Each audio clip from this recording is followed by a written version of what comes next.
Most people get viscosity wrong, and I think it's because it sounds so similar to the term velocity, and this is really confusing because viscosity has to do with flow, and low viscosity means that, like water, it flows very easily, whereas high viscosity means it flows very slowly, or it's more like a solid.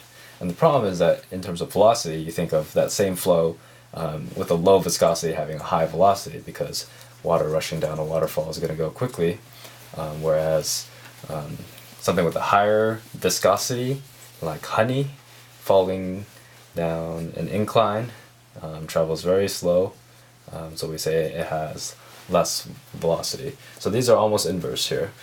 So what you need to do to remember which for viscosity is to anti-correlate it with velocity and rather associate it with something like resistance. So something with low viscosity has low resistance, kind of like current in a wire, and something with high viscosity has high resistance. So there are equations that have to do with viscosity, but important to know is that it differs for each material. So like as we've said before, water has fairly low viscosity, air has even less viscosity, honey, oil have a little bit of a higher viscosity. One thing you do have to realize though is that all materials have viscosity, even things we think are solid. So things like glass, you might not think of windows having any viscosity because, well, they're solid, they don't change. But in fact they do change, because if you go to really old cathedrals, from cross-section, these windows are actually thicker on the bottom than they are at the top.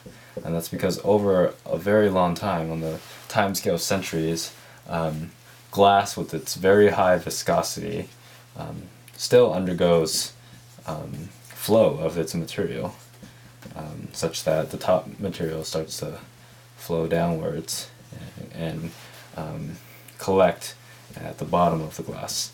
And things like rock have viscosity. That's how you explain that the earth